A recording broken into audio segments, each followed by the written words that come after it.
Hello tout le monde et bienvenue sur la nouvelle chronique du Rookabookin. Aujourd'hui, premier roman d'une auteure afro-américaine, attendez-vous à un texte mordant, à une énergie qui ne faiblit jamais. Aujourd'hui, direction la ville de Philadelphie. Sailing to Philadelphia to draw the line, the Mason-Dixon line. Les 12 tribus d'Ati d'Ayana Matisse, c'est sorti le 2 janvier dernier aux éditions Gallmeister, et si le livre s'intéresse plutôt au dessin d'une famille noire des années 1920 à grosso modo nos jours, laissez-moi d'abord vous raconter une histoire et faire un saut dans le temps. Oui, avant de parler du roman et pour recadrer quelques éléments historiques, il faut que je vous parle de la ligne Mason-Dixon. À l'origine de cette ligne, il y a un conflit qui aurait opposé pendant près d'un siècle, à partir de la fin du XVIIe, deux colonies britanniques, la province du Maryland et la province de Pennsylvanie. Il y avait un flou très important concernant les limites de leurs territoires respectifs, si bien que le Maryland réclamait la ville de Philadelphie, qui est quand même devenue la principale métropole de Pennsylvanie, comme faisant partie de son territoire. Pour régler définitivement ce problème, ils ont fini par mandater l'astronome Charles Mason et le géomètre Jeremiah Dixon. Et c'est en 1767, au bout de 4 années de travail, qu'ils ont pu délimiter clairement les limites des deux colonies, par une frontière, une ligne, qui porte désormais leur nom, la ligne Mason-Dixon.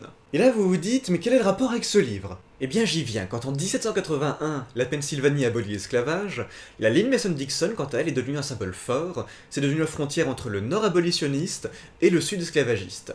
Et quand après la guerre de sécession, le sud ségrégationniste composé de 13 États a commencé à voter les lois Jim Crow, là encore, la ligne Mason-Dixon est devenue pour beaucoup d'Afro-Américains la frontière à franchir pour fuir les vexations, la pauvreté et l'insécurité. Pour revenir sur le loi Jim Crow, il s'agit de toute une série d'arrêtés qui ont été votés jusqu'en 1964 et qui avaient pour vocation, tout en respectant l'égalité légale entre blancs et personnes de couleur, avaient pour vocation de réduire les droits des personnes de couleur et de les faire se sentir surtout inférieurs vis-à-vis des blancs. Bien sûr, la plus célèbre de ces lois de Jim Crow est celle qui a été enfreinte par Rosa Parks en décembre 1955 dans la ville de Montgomery, en Alabama. Là-bas, les bus disposaient de places réservées aux noirs situées à l'arrière du bus, et de places réservées aux blancs situées à l'avant. Si d'aventure un blanc montait dans le bus et ne trouvait pas de place assise, la loi obligeait les noirs à se lever et à céder leur place, même s'il s'agissait d'un blanc dans la force de l'âge, qui réclamait sa place à une femme enceinte ou à une personne âgée. Là où Rosa Parks a été arrêtée, c'est tout simplement qu'elle a refusé de céder sa place, ce qui a ensuite enflammé les esprits et qui a mené au mouvement des droits civiques que l'on connaît bien. Mais entre-temps, dans un mouvement que l'on appelle désormais la Grande Migration afro-américaine, ce sont près de 2 millions d'Afro-Américains qui, entre 1910 et 1930, ont gagné le Nord pour fuir la ségrégation, pour trouver un meilleur travail, pour trouver au final de meilleures conditions de vie pour leurs enfants. Et tout ceci nous ramène au début des années 20, au début des 12 tribus d'Ati.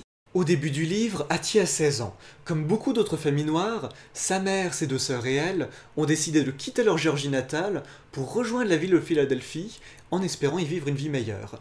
Si pour beaucoup, cette grande migration a eu des effets très bénéfiques, pour Ati ça ne fait pas tout, parce que si le Nord leur permet effectivement d'échapper aux lois Crow, ça ne garantit pas leur bonheur, et ça n'empêchera pas la vie de s'avérer amère. Aussi, on apprend très vite que la mère d'Ati est morte peu après leur arrivée, et que ses deux sœurs, quant à elles, ont décidé de repartir en Géorgie. Refusant à tout prix l'échec que représenterait le retour vers le sud, Ati s'est mariée à un homme, Auguste, qui, s'il lui promet volontiers qu'ils auront un jour leur maison à eux, dépense tout aussi volontiers l'argent qu'il a en poche, et même assez souvent celui qu'il n'a pas.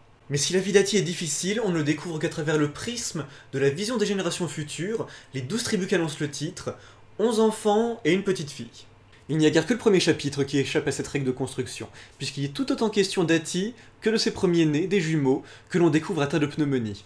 D'ailleurs, je vous invite à découvrir ce premier chapitre directement ici, gratuitement, parce que loin de moi l'idée de vous gâcher le plaisir de la découverte, mais à sa lecture, vous comprendrez de quoi est fait ce livre, et ce livre est fait de douleur, de larmes, d'espoir fou, d'espoir déçu, mais avant tout il est fait de fureur, de rage, la rage de la survie, la rage qui a animé toute la communauté afro-américaine, une rage qui au final aura consumé Ati toute sa vie durant.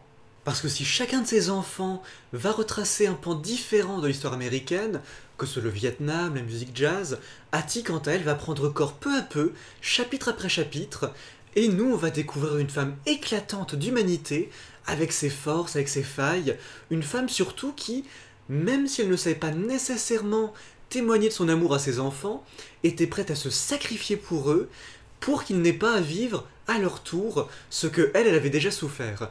Et ça, réussir à insuffler une telle force à un texte, à un personnage, je vous le dis, les 12 tribus d'Ati, c'est un coup de maître. Voilà qui conclut cette chronique sur ce texte très puissant. La prochaine fois, un texte tout aussi puissant et d'autant plus nécessaire que l'oppression dont il est question n'est pas encore finie, très loin de là. La Chine d'en bas de Liao Yiwu. Allez, d'ici là, j'espère bien vous voir dans la prochaine vidéo.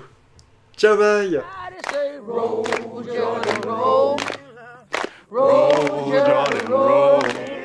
My soul arise in heaven, Lord, for the year when Jordan rolled. Roll, Jordan, roll. Roll, Jordan, roll. My soul arise in heaven, Lord, for the year when Jordan rolled.